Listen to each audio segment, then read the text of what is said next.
고 구하라의 자택에 침입해 휴대전화가 든 금고를 훔친 용의자의 몽타주가 일부 언론에 공개된 가운데 가수 지코가 자신을 향한 명예훼손과 허위사실 유포 등 악성 게시물에 법적 대응하겠다는 입장을 밝혔습니다.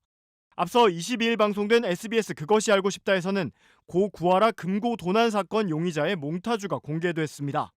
고인이 세상을 떠난 뒤인 2020년 1월 14일 자정쯤 서울 강남구 청담동에 있는 구하라 자택에 침입해 고인의 휴대전화가 보관된 개인 금고를 훔쳐 달아난 사건의 용의자였습니다. 뒤늦게 도난 사실을 안 유족은 경찰에 신고를 접수했지만 시일이 지난 탓에 용의자가 특정되지 못했고 사건은 미제로 남았습니다. 이에 그것이 알고 싶다 측은 당시 용의자 모습이 촬영된 CCTV 영상을 분석해 몽타주를 만들었습니다. 방송에 따르면 용의자는 갸름한 얼굴형에 콧대가 높았고 키는 170cm 후반으로 추정됐습니다. 그런데 방송이 나간 뒤 일부 네티즌들이 몽타주 속 인물이 지코의 모습과 닮았다, 지코는 정준영의 지인이었다며 연관설을 주장하고 나서자 소속사 측이 묵과할 수 없다며 강경 대응 방침을 밝힌 겁니다.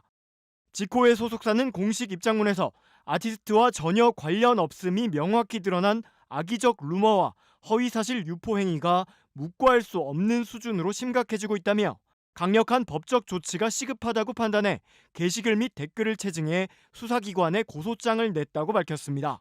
그러면서 향후에도 악성 게시글을 상시 체증해 정기적으로 고소장을 낼 예정이라며 시일이 걸리더라도 끝까지 책임을 물을 것이고 어떠한 경우에도 선처와 합의는 없다고 경고했습니다. 2020년 1월 14일 새벽 0시 15분 담장 위에 선 한 남성이 두리번거리며 주변을 살핍니다. CCTV를 발견한 듯 카메라를 정면으로 응시하는 남성. 챙이 없는 모자에 안경과 마스크를 써 얼굴을 가렸고 손에는 장갑을 끼고 있습니다. 소리가 날까 우려한 듯 조심스레 땅으로 발을 내딛습니다. 이후 화면 속에서 사라진 남성. 약 13분 뒤인 0시 30분. 이번에는 마당에서 포착됐습니다. 자세를 낮춘 채 걸어가 현관문 앞에 멈춰선 남성. 센서 등이 켜지자 당황한 듯 주변을 한번 살피더니 문에 달린 작은 유리창을 통해 내부를 들여다봅니다. 그러곤 곧바로 번호키를 누릅니다. 문이 열리지 않자 유심히 번호키를 들여다보다 들어온 길로 발길을 돌립니다. 이후 이 남성은 벽을 타고 2층 베란다를 통해 집으로 들어간 뒤 가로 세로 약 30cm로 추정되는 구하라 씨의 금고만 훔쳐 달아났습니다.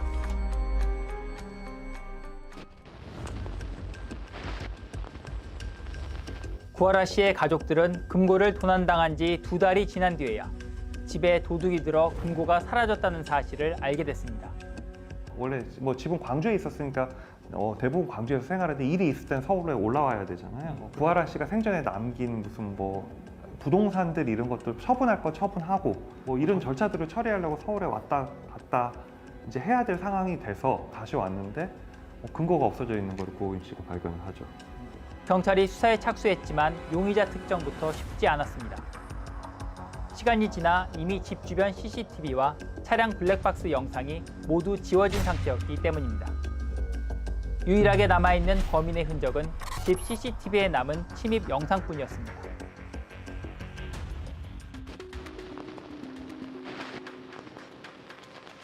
구하라 씨의 지인들은 범인이 면식범일 것이라고 입을 모읍니다. 금고가 도난당한 시점은 14일 자정 무렵. 구하라 씨의 오빠가 49세를 마치고 본가로 내려간 게 13일입니다. 마치 집이 비길 기다렸다는 듯 범행을 저질렀다는 겁니다. 유품 정리하고 가족들 다 이제 내려가고, 그 내려간 바로 다음 날로 알고 있습니다. 범인이 자연스럽게 현관문 비밀번호를 누르고 침입을 시도했다는 점도 면식범일 가능성을 높여줍니다. 고인 씨가 이제 비밀번호를 바꿨다라고 알고 있어요. 왜냐하면 이제 구하라 씨의 지인분들이 이제 구하라 씨네 집에 비밀번호를 알고 생전에 좀 많이 했기 때문에 집 내부 구조를 손바닥 보듯 훤히 꿰고 있었다는 점도 근거입니다. 범인이 침입한 2층 베란다와 연결된 다용도실은 금고를 보관 중이던 옷방으로 이어지는데 외부인은 이 구조를 알기 힘들다는 겁니다. 금고로 통하는 최단 경로를 정확하게 인식하고 되게 신속하게 이동을 하거든요. 모르는 사람이면 가가지고 막 다 뒤져야 되잖아요.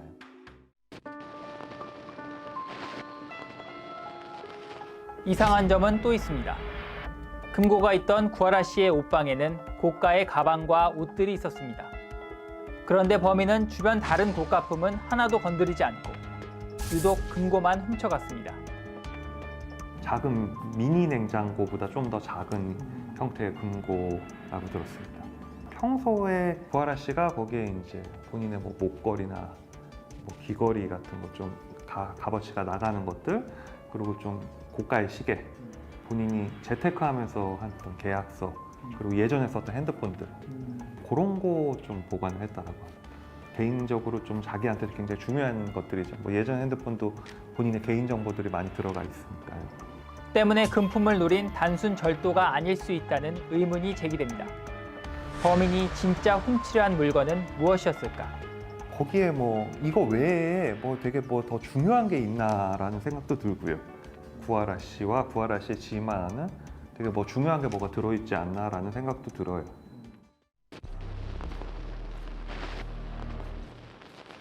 이 사건은 9개월 넘게 수사가 진행됐지만 경찰은 결국 CCTV 속 남성을 특정하지 못했습니다.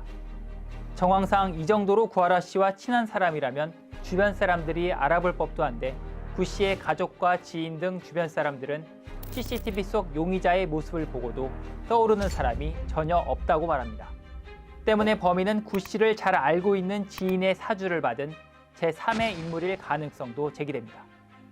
구하라 씨랑 아는 사이거나 적어도 구하라 씨와 아는 사이에 사주를 받은 사람이고, 그 구하라 씨의 그 면식범이라고 불리는 지인이 그 건물의 구조나 이런 것들을 충분히 설명해주고, 그 사이에 정확하게 루트도 이제 어떻게 이동할지에 대해서도 충분히 숙지를 한 후 범행을 해서 분명히 관련자라고 생각을 합니다. 결국 금고에서 사라진 물건조차 정확히 알 수 없는 상황에서 미제 사건으로 종결됐습니다.